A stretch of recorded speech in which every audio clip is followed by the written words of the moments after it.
Hello दोस्तों, स्वागत है आपका अपने YouTube channel yes study by Bhanu sir पर।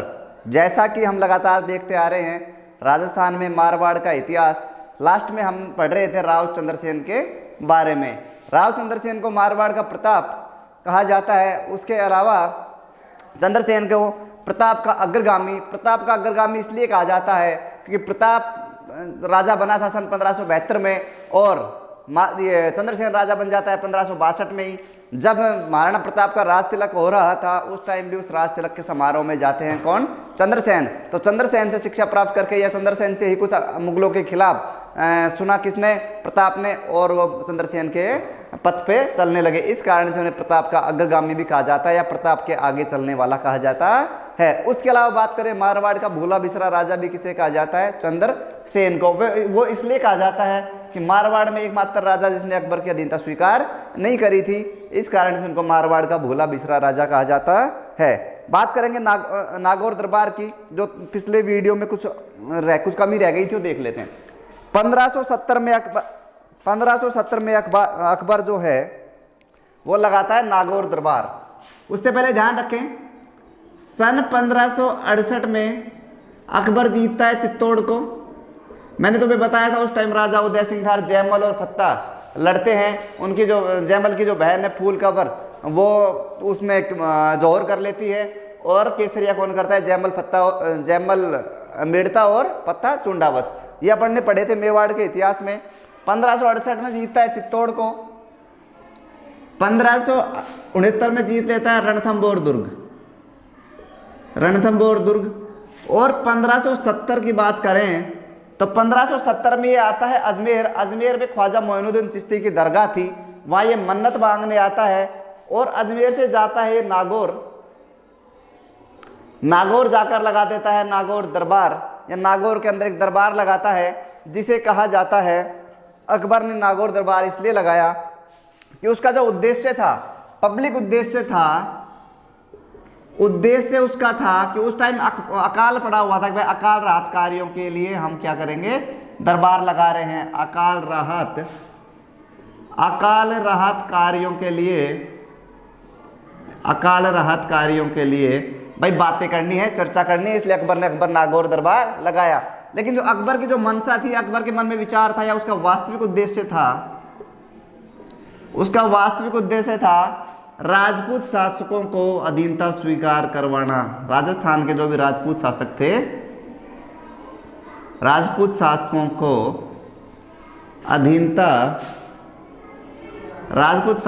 अधीनता स्वीकार करवाना। 1570 में नागौर दरबार लगता है। इसमें कौन कौन जाता है? इसमें सभी राजपूत शासक जाते हैं मोस्टली। मुख्यतः बात करें तो मारवाड़ का था उदय सिंह, जो चंद्रसेन का बड़ा भाई था। उसके अलावा जैसलमेर का हरराज भाटी था। उसके अलावा बीकानेर का कल्याणमल था। बात करें और मारवाड़ से चंद्रसेन भी उस नागौर दरबार में जाता है। नागौर दरबार लगता है, उसमें अकबर बैठते हैं। अकबर को भाई बोला जाता है, हाँ साहब बताओ अकाल के लिए क्या बातें करनी है? अकबर बोलता है छोड़ो, अकाल की बातें हम करेंगे बाद में, पहले ये बताओ कि मेरे से संधि कौन कौन करना चाहता है। उसमें 3 लोग हाथ उठाते हैं, जो तीनों मैंने बताए। बीकानेर का कौन था? कल्याणमल। जैसलमेर का हरराज भाटी था। और इधर से मारवाड़ का जो चंद्रसेन का बड़ा भाई था उदय सिंह, वो भी हाथ उठा लेता है। ये देखता है चंद्रसेन की अब तो पार पड़नी मुश्किल है, अकबर उदय सिंह का साथ देगा और मैं राजा या मेरे से युद्ध करेगा, राजा तो जाना है राजपाट। तो चंद्रसेन वहाँ से क्या करता है? रातों रात वहाँ से निकल जाता है। चंद्रसेन वहाँ से रात को निकल जाता है। ये बात पसंद नहीं आती अकबर को कि बिना बात करे चंद्रसेन कैसे चला गया। तो वो क्या करता है? चंद्रसेन पर हमला करता है। चंद्रसेन पहले भादराजूड़ था, वहाँ से सिवाना आता है जो मेवाड़ की शरण स्थली थी। वहाँ से फिर वो जाता है कहाँ? पाली में एक जगह पड़ती है सिणचिया में जाता है, या उससे पहले 2-3 जगह टुकड़ों में जाता रहता है। उसके पीछे अकबर उसके युद्ध अभियान करता चला जाता है। जब उसकी चंद्रसेन की सेना हार जाती है, हार मान लेती है, तो वो चंद्रसेन को बोलते हैं कि अब हमसे और युद्ध नहीं लड़ा जाएगा। तो चंद्रसेन नहीं मानता है। तो उनमें एक उनका सेनापति होता है जिसका नाम होता है बैरिसाल राठौड़ क्या करता है? चंद्रसेन को जहर दे देता है और चंद्रसेन की वहीं हत्या हो जाती है। तारीख होती है 11 जनवरी 1581। उसके बाद मैंने तुम्हें कल बताया था कि प्रताप के साथ क्या क्या समानताएं थी, उसके बाद देखें, चलो इतना हो गया था। उसके बाद आज हम पढ़ने वाले हैं उसके बाद राजा चंद्रसेन के बाद जो राजा बनता है, एक बात और ध्यान रखिए, चंद्रसेन के पास क्या क्या उपाधियां थी। मारवाड़ का प्रताप, प्रताप का अंगरगामी, मारवाड़ का भोला बिसरा राजा।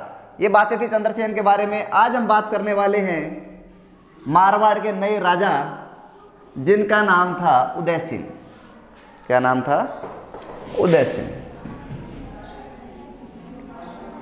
उदय सिंह राजा बनता है चंद्रसेन के बाद। कब बनेगा राजा? उदय सिंह राजा बनता है चंद्रसेन के बाद 1583 ईस्वी में, और राजा रहता है 1595 तक। इनके बारे में कोई ज़्यादा नहीं है, बस इतना इतना ध्यान रखिए जो मैं बता रहा हूँ। पहला मारवाड़ का शासक, पहला मारवाड़ शासक या पहला राठौड़ शासक जिसने मुगलों की अधीनता स्वीकार करी। पहली बात ये ध्यान रखें, पहला मारवाड़ शासक जिन्होंने मुगलों की अधीनता स्वीकार करी। इनकी एक बेटी थी, बेटी का नाम था मानीबाई। क्या नाम था? मानीबाई। बेटी का नाम था मानीबाई, और मानीबाई की शादी कर देते हैं ये किससे? जहांगीर से। जहांगीर कौन? अकबर का बेटा। और इनसे जो संतान उत्पन्न होती है उसका नाम होता है खुर्रम, जिसको हम पढ़ेंगे शाहजहाँ के नाम से। तो ध्यान रखें, जो शाहजहाँ हम पढ़ते हैं वो मानीबाई और जहांगीर का बेटा है। मानीबाई के पास एक उपाधि थी जिसका नाम था जगत गोसाई। क्या नाम था? जगत गोसाई। जगत गोसाई का मतलब होता है जगत को जीतने वाली। जगत को जीतने वाला या जीतने वाली? जगत को जीतने वाली कौन थी? जगत गोसाई की उपाधि थी मानीबाई के पास, जो मारवाड़ के राठौड़ उदय सिंह की बेटी थी। शादी होती है जहांगीर से, बेटा पैदा होता है खुर्रम। ध्यान रखें, उदय सिंह को भी एक उपाधि प्राप्त थी जिसका नाम, इसको बोला जाता था मोटा राजा उदय सिंह। मोटा राजा उदय सिंह। बात करते हैं, ये मारवाड़ के शासक है। छोटे छोटे ठिकाने थे, सामंत लोग थे। सामंत में एक इनके पास ठिकाना था जिसका नाम था सिवाना। सिवाना था, और जो सिवाना का सामंत था उसका नाम था कल्ला रायमलोत। कल्ला रायमलोत कौन था? उदय सिंह का एक भाई था रायमल, जिसको चंद्रसेन ने सिवाना का दुर्ग दिया था, लेकिन वो माना नहीं था। रायमल का बेटा था कल्ला रायमलोत। थोड़ी सी इंटरेस्टिंग कहानी है, थोड़ी सुने। देखें, कल एक बार आगरा में अकबर का दरबार लगा हुआ था। अकबर के दरबार में बातें चल रही थी, भाई कहाँ अभियान करना है, कैसे अभियान करना है। सभी राजा बैठे हुए थे। उसमें एक राजा बैठे थे, बूंदी के राजा, जिनका नाम था सुरजनहाड़ा। सुरजनहाड़ा वहाँ बैठे हुए थे। अकबर बोलता है सुरजनहाड़ा को कि सुरजनहाड़ा जी सुनिए। तो बात करते हैं, हाँ जी बताओ साहब। और बात ऐसी है कि मैंने सुना है कि जो आपकी बेटी है वो शादी के योग्य हो गई है। सुरजनहाड़ा बोलते हैं, हाँ जी बिल्कुल हो गई है, आपने बिल्कुल सही सुना है। बोलो तो ठीक है, तो हम उसकी शादी जहांगीर से कर देते हैं। जहांगीर उस टाइम सलीम था कि सलीम से कर देते हैं। अब बूंदी का जो सुरजनहाड़ा था वो उससे शादी नहीं करवाना चाहता था जहांगीर से। जहांगीर उसको पसंद नहीं था। अब क्या करे, फंस गया है बूंदी का सुरजनहाड़ा। वो बोलता है कि अचानक उसने बोला कि महाराज आपने ये बात कहने में बहुत देरी कर दी, मैंने तो मेरी बेटी की सगाई कर दी है। मतलब किससे करी है पूछते हैं राजा, अकबर पूछा किससे करी है। अब फिर फंस गया सुरजनहाड़ा, क्योंकि अकबर को उसके फेस से लग रहा था कि बूंदी ये जो है सुरजनहाड़ा ये झूठ बोल रहा है। बोला अच्छा ठीक है कर दी, बहुत बढ़िया बात है, किससे करी है। अब क्या करे, अब फिर फंस गए बूंदी का हाड़ा साहब। अब क्या करे वो, उन्होंने क्या किया, वो देख रहा कि भाई दरबार में कौन कौन बैठा है। तो उसने देखा कि सिवाना का जो सामंत था कल्ला रायमलोत, वो पैर के ऊपर पैर रखकर मूछ के मरोड़ी देता हुआ उसको दिखाई दे रहा था। बोला ठीक है, उसने बूंदी के सुरजनहाड़ा ने सीधा कल्ला रायमलोत की तरफ इशारा किया, साहब इनसे कर दी है। अब क्या नाम है, कल्ला रायमलोत की तरफ अकबर देखता है, क्या कल्ला रायमलोत सगाई कर ली। कल्ला रायमलोत के मन में लड्डू फूट गया कि यार सगाई हुई नहीं बे, मतलब अपना तो आ गया, ठीक है सगाई तो करनी है। तो ऐसे नाड़े ला देता, हाँ साहब सगाई कर ली। अकबर बोलता है यार सगाई कर ली तो अच्छी बात है, लेकिन बताते तो सही कम से कम कि सगाई कर ली तो पार्टी सार्टी अपन करते। अब कल्ला रायमलोत क्या करे, बोला ठीक है साहब जल्दी का काम था, नक्षत्र ऐसे ही चल रहे थे, सगाई करनी पड़ी, पार्टी कोई बड़ी बात नहीं, आज शाम को हम पार्टी करते हैं या कर लेंगे, ठीक है। अब ये कल्ला रायमलोत जी फंस गए। अब अकबर का जो दरबार लगा हुआ था, अकबर का मूड बिल्कुल ऑफ हो गया। अकबर क्या करे, अकबर सोचा कि यार अब क्या करें, दरबार को 2-3 दिन के लिए छुट्टी कर देता है, जाओ अभी मेरा मूड सही नहीं है। अब ठीक है, अब सभी राजा आपस में बात करते हैं। सभी राजा को पता है कि झूठ बोल रहे थे, सभी राजा बात करते हैं आज तो दोनों ने मिलकर अकबर को बेवकूफ़ बना दिया है। फिर अब क्या करें, अब बूंदी का सुरजनहाड़ा जाता है कल्ला राय मलोत के पास। कल्ला राय मलोत, अब मतलब बातों में कह दिया मैंने, लेकिन अब तुम फटाफट जाओ बूंदी और वहाँ जाके मेरी बेटी से सगाई कर आओ। कल्ला राय मलोत खुश, बोल ठीक है चला जाता हूँ। कल्ला राय मलोत जाता है बूंदी, एक लेटर पर लिख देते सुरजनहाड़ा के ऐसे ऐसे सगाई करनी है, ये बात थी। जाते हैं वहाँ सगाई करते हैं और वापस आ जाते हैं। कहाँ वापस वो आ जाते हैं, कहाँ, आगरा। अकबर का दरबार 2-3 दिन बाद फिर लगता है। 2-3 दिन बाद लगने के बाद कल्ला राय मलोत दिख जाता है दरबार में अकबर को। फिर अकबर का फिर मूड खराब किया, वही कल्ला राय मलोत है जो झूठ बोल रहा था। चलो ठीक है, अब क्या करें। अब वो अपने मंत्री को कहता है कि ये कल्ला राय मलोत मुझे यहाँ दिखना नहीं चाहिए, इसका यहाँ से ट्रांसफ़र करो। वो वहाँ का उससे ट्रांसफ़र कर देते हैं। कहाँ, कल्ला राय मलोत का ट्रांसफ़र हो जाता है आगरा से लाहौर, और लाहौर उनको बना दिया जाता है क्या, वहाँ का नायब सूबेदार, वॉइस गवर्नर, ध्यान रखें, नायब सूबेदार। अब नायब सूबेदार बनाकर कल्ला को भेज दिया जाता है लाहौर। कल्ला जी वहाँ चले जाते हैं, लेकिन कल्ला जी को जो वहाँ के जो सूबेदार था, नायब सूबेदार से ऊपर जो पद था, सूबेदार से उनकी नहीं बनती है। और नहीं बनने के कारण कल्ला राय मलोत के साथ क्या होता है, कल्ला राय मलोत उस सूबेदार को वहाँ मार देते हैं। वहाँ से सूबेदार को उन्होंने मारकर वापस अपने ठिकाने पे आ जाते। जो उनका ठिकाना कौन सा था, सिवाना। ठीक है, सिवाना आ गए। ये बात पता लगी इधर अकबर को, वहाँ सूबेदार को मार दिया, लेकिन अकबर बिल्कुल चुप था। अकबर को तो पता करना था ना क्या सारी बातें थी। अकबर वापस, कुछ दिन हो जाते हैं, कल्ला राय मलोत अपने ठिकाने पर रह रहा था, तो क्या करता है, कल्ला राय मलोत को बुलाता है। अकबर संदेश भेजता है, कल्ला राय मलोत जी आप आगरा आइए। कल्ला राय मलोत जाता है। कल्ला राय मलोत को कहते हैं अकबर, कल्ला राय मलोत को, कि कोई बात नहीं, अच्छा किया, बहुत बेकार आदमी था, मुझे भी उसको मारना था, आपने मारकर बहुत अच्छा कर दिया। अब ये बात कल्ला राय मलोत को समझ तो आ रही थी कि कुछ ना कुछ तो दाल में तो काला है, कहीं ना कहीं कुछ ना कुछ गड़बड़ तो है। अकबर के आदमी को मैंने मारा है, अकबर मुझे फिर भी कुछ नहीं कह रहा है। उसके बाद कल्ला राय मलोत जी को फिर अकबर बैठा लेता है, कोई बात नहीं, आओ बैठते हैं, बात करते हैं। और फिर धीरे से अकबर बोलता है कि कल्ला राय मलोत जी, आपकी एक बहन है, शादी के लायक हो रही है, सुना है। बोला हाँ साहब बिल्कुल सुना है। तो फिर उसकी शादी हम जहांगीर से कर दें। अब कल्ला राय मलोत फंस गया कि हाँ अब समझ में आ रही बात, गड़बड़ क्या थी, अकबर के दिमाग में क्या चल रहा था। बोला साहब शादी तो कर देते हैं, लेकिन आप राजा, मैं छोटा सा सामंत, तो आप अपनी कहाँ बराबरी है, ये शादी कैसे होगी। पर वो कहता है कोई बात नहीं, छोटे बड़े में कोई नहीं, शादी तो करनी है, जहांगीर से कर देते हैं। लेकिन अब फिर क्या करें, अब कल्ला राय मलोत फंस चुका था। उसने कहा ठीक है साहब शादी तो कर लेंगे, लेकिन मैं गरीब आदमी, मेरे पास दहेज देने के लिए पैसा नहीं, खाने के लिए, आपके खाने के लिए भी खर्चा नहीं है। अब वो क्या करे, बोला और मेरे पास तो कोई जगह भी नहीं है, छोटा सा किला है मेरे पास। बोला ठीक है जो पैसा चाहिए वो यहाँ से ले जाओ। अब कल्ला राय मलोत देख रहा है ठीक है अब तो फंस तो गए। बोले ठीक है साहब। तो कल्ला राय मलोत तो वहाँ से अकबर के पास से बहुत सा धन लेता है और सीधा जाता है सिवाना। सिवाना जाकर पहले किले को ऊंचा करवाता है, किले का पुनर्निर्माण करवाता है। उसके बाद फिर अकबर को संदेश भेजता है कि अकबर जी, अकबर अब तो आप अपने बेटे को बारात भेज दो, लेकिन बारात में देखो मेरे पास ज़्यादा व्यवस्था नहीं है, कम ही आदमी आने चाहिए। अकबर बोला ठीक है ओके। उसके बाद अकबर सेना बोला ठीक है कोई बात नहीं, जहांगीर आ जाएगा बारात में, उसके 4 दोस्त आएंगे। अरे ठीक है, 2-4 दोस्त आएंगे। अब जहांगीर जाता है बारात में और गांव के बाहर जाकर रुक जाता है, जो कांकड़ पे बारात आती है वहाँ रुक जाती है। जहांगीर जाता है, 4 उसके साथी होते हैं। अब कल्ला राय मलोत वहाँ देखो एक शब्द होता है हिंदी में सामेला। सामेले का मतलब होता है बारात का स्वागत करना। बारात आई, लड़की वालों के पक्ष से जाएंगे, उसका स्वागत करेंगे, वो कहलाता है सामेला। पूछा हुआ टर्म है एग्जाम में, सामेला क्या है। उसके बाद कल्ला राय मलोत जूतों की माला लेकर जाते हैं और जाते ही जहांगीर को पहना देते हैं। तो 4 साथी साथ थे, उनकी बुरे तरीके से पिटाई करते हैं, जहांगीर को मारते हैं। वहाँ से जहांगीर दौड़ता हुआ आ जाता है वापस आगरा, और आगरा आकर अकबर को सारी बातें बता देता है। उसको कल्ला राय मलोत कहते थे जा मुझे मेरी बहन की शादी तेरे साथ नहीं करनी है, भग जा, कह देना तेरा बाप को। अब ठीक है, अब क्या होना था, अब अकबर तो युद्ध करेगा। अकबर युद्ध करता है किससे, कल्ला राय मलोत से। कल्ला राय मलोत युद्ध करता हुआ मारा जाता है। ये हुआ था सिवाना का दूसरा शाखा। सिवाना के 2 शाखे हुए थे, दूसरा शाखा होता है कल्ला राय मलोत के टाइम में। कल्ला राय मलोत तो करता है केसरिया, और जौहर कौन करेगा, वो बूंदी के सुरजनहाड़ा की जो बेटी थी, जो मैंने बताया कि वो उसमें हाँ कर लेता है, वो उसका नाम था भानकंवर। भानकंवर करती है क्या, जौहर। इतनी बातें, ये सिवाना का दूसरा शाखा था। कल्ला राय मलोत एक छोटा सा सामंत था, वो मैंने आपको बता दिया। उसके बाद हम बात करेंगे किसकी, अब राजा बनते हैं गज सिंह। गज सिंह की बात करें, मोटा राजा उदय सिंह, कल्ला राय मलोत। कल्ला राय मलोत रायमल जो उदय सिंह का भाई था उसका बेटा था।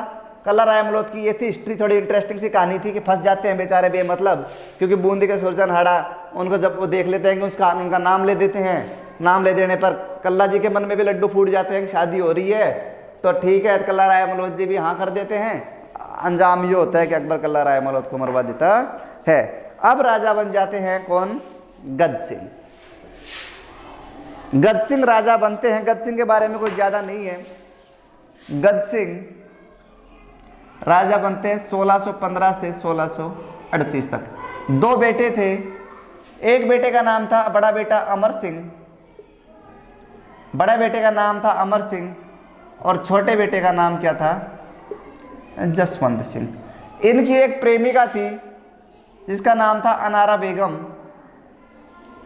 अनारा बेगम के कहने पर ये छोटे बेटे जो जसवंत सिंह है, जसवंत सिंह को राजा बना देते हैं। बस इतना सा है कि इनके दो बेटे थे, अमर सिंह बड़ा था, जसवंत सिंह छोटा। अनारा बेगम इनकी प्रेमिका थी जिसके कहने पर जसवंत सिंह को राजा बना देते हैं। और जहांगीर ने इनको एक उपाधि दी थी, उनकी उपाधि का ध्यान रखिए, पूछा जाता है, दल थम्बन की उपाधि। दल थम्बन की उपाधि। दल थम्बन की उपाधि किसको प्राप्त थी, तो ध्यान रखें, गज सिंह को किसने दी थी, जहांगीर ने। किसने दी थी, जहांगीर ने। दल थम्बन की उपाधि किसको प्राप्त थी, गज सिंह को किसने दी थी, जहांगीर ने। उसके बाद बात करें, इनका एक विद्वान था जिसका नाम था केशवदास गार्डन। केशवदास गार्डन, उन्होंने इनके लिए कुछ किताबें लिखी जिनका नाम है, पहला है गजगुण रूपक, गजगुण रूपक, और दूसरे की हम बात करें तो इसका है विवेक वार्ता, विवेक वार्ता। उसके अलावा देखिए इनका एक और था जिसका नाम था हेम कवि, विद्वान, दूसरा विद्वान जिसका नाम था हेम कवि। हेम कवि भी एक इनकी पुस्तक लिखते हैं, गुण भाषा चरित्र। ध्यान रखें, इंपॉर्टेंट है, एग्जाम में आया हुआ है। गुण भाषा चरित्र के लेखक कौन है, तो हम बता देंगे हेम कवि। और गज गुण रूपक की पूछेगा तो केशवदास गार्डन। ये था गज सिंह के बारे में। और अब गज सिंह के बाद शासक बनते हैं, शासक क्या बनते हैं, जो उनके बारे में बात करें हम, उनका नाम है अमर सिंह। जसवंत सिंह जोधपुर का राजा था। मैंने बताया तुम्हें कि गज सिंह की जो पत्नी थी अनारा बेगम, वो जसवंत सिंह को शासक बनाती है। अमर सिंह को दे दिया जाता है नागौर। अमर सिंह को क्या दे दिया गया, नागौर। भाई जसवंत सिंह शासक बन गए जोधपुर के, तो अमर सिंह कहाँ के बन गए, नागौर को।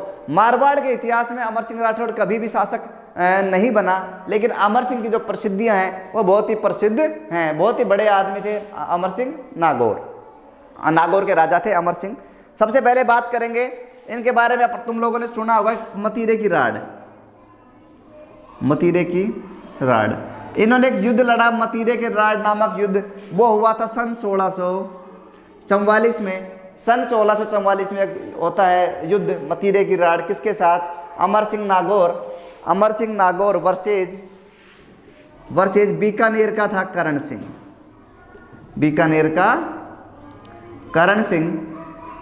युद्ध होता है अमर सिंह का और करण सिंह का। इनका एक तरबूज या क्या बोलते हैं, तरबूज के लिए इनके जो तरबूज का पेड़ था उसके ऊपर लड़ाई थी, या मतीरा था, जो मतीरे का जो था उस पर लड़ाई थी। कहा जाता है कि बीकानेर की एक जगह थी जिसका नाम था जाखनिया, और नागौर की जगह थी जिसका नाम था सीलवा। दोनों जगह को लेकर विवाद था कि एक बोलता कि मेरा मतीरा है, दूसरा बोलता कि मेरा मतीरा है, और दोनों में भयंकर युद्ध होता है। उसके बाद इसमें अमर सिंह जीत जाते हैं इस युद्ध में। अमर सिंह के बाद हम बात करें, बीकानेर का गांव था कौन सा, सीलवा, और नागौर का गांव कौन सा था, नागौर का था जाखनिया। इतना ध्यान रख लें, ये जो दोनों जगह थी ये बॉर्डर था। उसके बाद हम बात करेंगे, अब ये जो मतीरे की राड़ की जानकारी हमें कहाँ से मिलती है, तो प्रसिद्ध इतिहासकार हैं जिनका नाम है काशी छगानी। क्या नाम है, काशी छगानी। और काशी छगानी की एक पुस्तक है छत्रपति रासो। क्या नाम है, छत्रपति रासो। काशी छगानी की पुस्तक है छत्रपति रासो, जिसमें हमें मतीरे के राड़ की जानकारी मिलती है। इतनी बात अमर सिंह राठौड़ की। अब मैं बताता हूँ अमर सिंह राठौड़। अमर सिंह राठौड़ कभी राजा नहीं बना, लेकिन नागौर का सामंत था, ये मान लें। अमर सिंह राठौड़ युद्ध लड़ता है कभी डरता नहीं है। तो होता क्या है, अमर सिंह राठौड़ एक बार शाहजहां के दरबार में जाता तो नहीं जाता, कभी नहीं जाता। तो एक बार 15 दिन तक हो गए अमर सिंह राठौड़ के दरबार में नहीं पहुंचता है। अमर सिंह दरबार में नहीं पहुंचता है तो 15 दिन बाद जाता है। तो शाहजहां उनसे पूछते हैं कि आज इतने दिन में कैसे आना हुआ। वो बोलता है कि मैं आऊं या नहीं आऊं, तुझे कर से मतलब, तुझे कर दे रहा हूं ना मैं। चलो ठीक है, कर की बात हो जाती है। बोला ओके, कर मुझे चाहिए। वापिस चला जाता है नागौर, और नागौर जाने के बाद नागौर से क्या होता है, नागौर से वापस उनके जो शाहजहां का जो साला था सलावत खां, जिसका नाम था सलावत खां, वित्त मंत्री भी था या रक्षा मंत्री था, उसको मीर बख्शी कहा जाता था। मीर बख्शी जाते हैं कर लेने नागौर, और नागौर जाकर कहते हैं कि उस टाइम नागौर के जो राजा अमर सिंह जी बैठे थे मूड में, वो गया कि हाँ अमर सिंह। बोला हाँ कौन, क्यों आया है बता। बोला मेरे को जीजा जी ने भेजा है कर के लिए।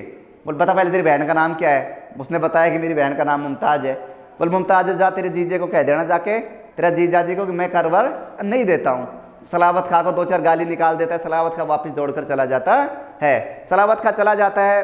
शाहजहां बुलाते हैं फिर किसको, अमर सिंह राठौड़ को दरबार में। अमर सिंह राठौड़ अपने घोड़े पर बैठकर जाता है। घोड़े पर बैठकर जाता है जहाँ शाहजहां का दरबार लगा हुआ था। उस दरबार पर जो दरवाज़ा था, उस दरवाजे का नाम था बुखारा दरवाज़ा, बुखारा दरवाज़ा। और अपने घोड़े पर बैठकर जाते हैं। अमर सिंह जो घोड़े का नाम होता है बादल, ये भी इंपॉर्टेंट है, ध्यान रखें। बादल कौन था, बादल अमर सिंह राठौड़ का घोड़ा था। बादल चले जाते हैं, वहाँ जाते हैं, देखते हैं सलावत खां, फर्स्ट में सलावत खां बैठा रहता है। देखा जाता है कि सलावत खां देखते ही अमर सिंह राठौड़ को एक गवार शब्द का यूज़ कर देता है। ये तो बिल्कुल गवार आदमी है। गवार का नाम सुनते ही अमर सिंह राठौड़ अपनी कटार निकालते हैं और सलावत खां को वहीं मार देते हैं। सलावत खां को मार दिया कटार से, इसलिए अमर सिंह राठौड़ को कहा जाता है कटार का धनी। कटार का धनी कहा जाता है किसको, अमर सिंह राठौड़ को। अब कहा जाता है कि अमर सिंह राठौड़ का एक साला था जिसका नाम था अर्जुन सिंह गौड़। अर्जुन सिंह गौड़, वहाँ से वो उसको सलावत खां को मारकर अमर सिंह राठौड़ अपने घोड़े पर बैठता है। घोड़े का नाम था बादल, और किले के ऊपर से जंप लगा देता है। लेकिन उसका जो साला होता है अर्जुन सिंह गौड़, वो उसको क्या नाम है, इसको पकड़वा देता है अमर सिंह राठौड़ को और मरवा देता है।